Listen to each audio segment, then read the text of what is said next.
এই ব্যাপারে একটি ইতিহাসের মধ্যে পাওয়া যায়। আজ থেকে আপনার 13.5 বছর আগে, 1 বছর 2 বছর না, 13.5 বছর আগে রাসূল করিম সাল্লাল্লাহু আলাইহি ওয়াসাল্লামের ইন্তেকালের পর দুইজন সাহাবী, একজনের নাম হচ্ছে হুযায়ফা, আরেকজনের নাম হচ্ছে আব্দুল্লাহ আনসারী। এই দুইজন সাহাবী ইরাকের একটি নদী ছিল যেটার নাম দজলা নদী বলা হয়। এই দজলা নদীর তীরে দুইজনের কবর হয়েছিল। দজলা নদীর তীরের মধ্যে দুইজনের কবর হওয়ার পরে দজলা নদীর পানির ঢেউয়ে হুযায়ফা রাদিয়াল্লাহু তাআলা আনহুর কবরটাকে এক পাশ দিয়ে ভেঙে যাচ্ছে, আর আব্দুল্লাহ তার পাশে ছিলেন। ইরাকের গভর্নর ছিল সালমান ফারসি, তার কবর ছিল সালমান পার্কে। ওই দুইজন সাহাবীর হুযায়ফা রাদিয়াল্লাহু তাআলা আনহু সেই জায়গার বাদশা ফাইসলকে স্বপ্ন দেখালেন, বাদশারে আমাদের কবরগুলি দজলা নদীর পানিয়ে ঢেউয়ে ভেঙে ফেলছে, আমাদের কবরগুলি থেকে আমাদের লাশগুলি ওঠানো হোক। আজ থেকে 70 থেকে 100 বছর আগে সাহাবীদের মৃত্যুর 1350 বছর পরে ওই বাদশা ফাইসলকে স্বপ্ন দেখাচ্ছেন আমাদেরকে দজলা নদীর পানি ভেঙে ফেলতেছে, কবর উঠাই ফেলা হোক। বাদশা ফাইসলকে একবার স্বপ্ন দেখানো হলো, দ্বিতীয় দিন স্বপ্ন দেখানো হলো, তৃতীয় দিন স্বপ্ন দেখানো হলো। বাদশা ফাইসল তিনি ভুলে গেলেন। প্রথম দিন ভুলে গেলেন, দ্বিতীয় দিন ভুলে গেলেন, তৃতীয় দিন ভুলে গেলেন। সেই জায়গার একজন মুফতি ছিল, মুফতিকে আল্লাহর নবীর সাহাবী হুযায়ফা রাদিয়াল্লাহু তাআলা আনহু স্বপ্নে দেখালেন, ওই মুফতি সাহেব আপনাকে আমি জানিয়ে দিচ্ছি, আমি আল্লাহর নবীর সাহাবী, আমার সাথে একজন আমার ভাই আনসারে আব্দুল্লাহ সাহাবী রয়েছে, আমরা দুইজনের কবরগুলি দজলা নদীর পানির ঢেউয়ে ভেঙে ফেলতেছে। এখন আমাদের কবরগুলিকে অন্য জায়গায় স্থানান্তর করা হোক, অন্য জায়গায় নিয়ে যাওয়া হোক। পানির আক্রমণের কারণে, দজলা নদীর পানির কারণে আমাদের কবর ভেঙে যাচ্ছে। এ কথা যখন বলল, ওই মুফতি সাহেব মন্ত্রী পরিষদের নুরি মালিকের কাছে গিয়ে বললেন, ওই নুরি মালিকই, এখন আমি একটি স্বপ্ন দেখলাম। মন্ত্রী পরিষদকে বলল, আমি একটা স্বপ্ন দেখলাম।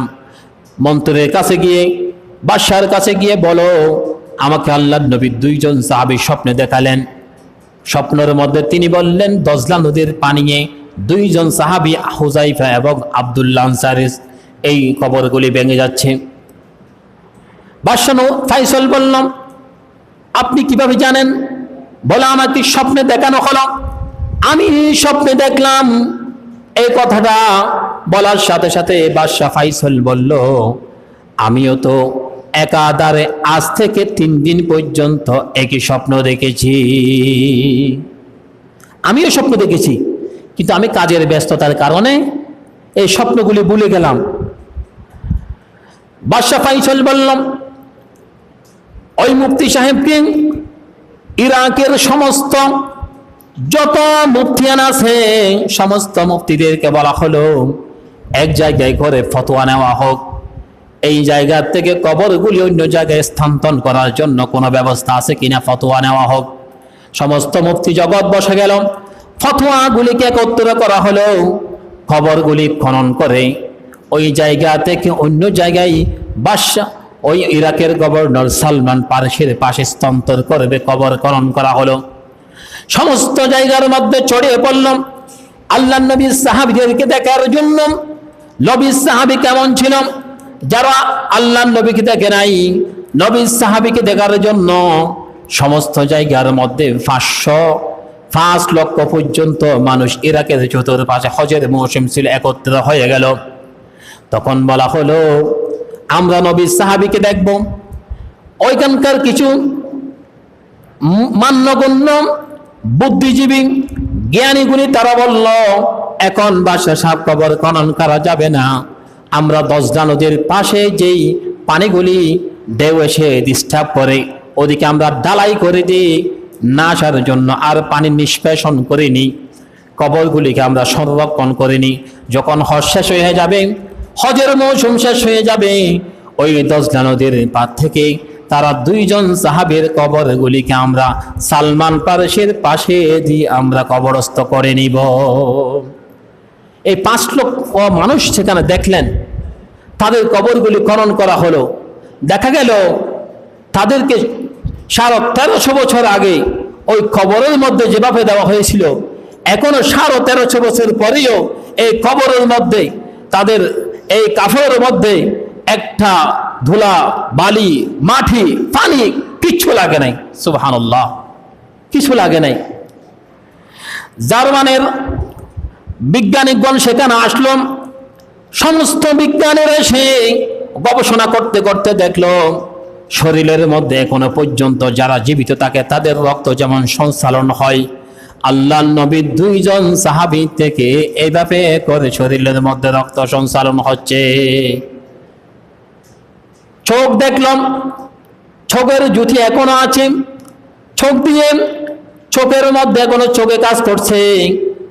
একটা চোখের মধ্যে 13 লক্ষ মেগাপিক্সেল ক্যামেরা আল্লাহ সুবহানাহু ওয়া তাআলা দিয়ে দিলেন। এখনো পর্যন্ত শরীরের সমস্ত গতিগুলি চলমান করে। আল্লাহ সুবহানাহু ওয়া তাআলা বললেন, وَلَنَبْلُوَنَّكُمْ بِشَيْءٍ مِّنَ الْخَوْفِ وَالْجُوعِ وَنَقْصٍ مِّنَ الْأَمْوَالِ وَالْأَنفُسِ وَالثَّمَرَاتِ। যারা জান এবং মাল দিয়ে যারা জিহাদ করে শহীদ হয়েছে, শাহাদাত বরণ করেছে, আল্লাহকে খুশি করেছে, তাদের সমস্ত লাশগুলিকে মাঠে কখনো খেতে পারবে না, তাদেরকে কবরের মধ্যে আল্লাহ সুবহানাহু ওয়া তাআলা রিজিকের ব্যবস্থা করে দেন। সুবহানাল্লাহ। তাহলে এভাবে করে করে আল্লাহর নবীদের সাহাবীগুলিকে মাটি পর্যন্ত, পানি পর্যন্ত সম্মান করেছেন, ইজ্জত করেছেন। তাহলে সাহাবীরা এখনো তারা আল্লাহ সুবহানাহু ওয়া তাআলার পক্ষ থেকে রিজিক প্রাপ্ত। হাদিস শরীফের মধ্যে বলা হয়েছে, যারা ইন্তেকাল করে শহীদ হয় আল্লাহর জন্য, দ্বীনের জন্য, কোরআনের জন্য, তাদেরকে কবরের মধ্যে জান্নাত থেকে রিজিকের ফয়সালা করে দেন। সুবহানাল্লাহ। সম্মানিত মুসলিয়ান কিরাম, আসলে আপনাদেরকে বলতে চেয়েছিলাম একটি বিষয়, সেটা হচ্ছে আমাদের এই সামনে যে মাসটা, সেটা হচ্ছে জিলহজ মাস। এই জিলহজ মাসের মধ্যে কিছু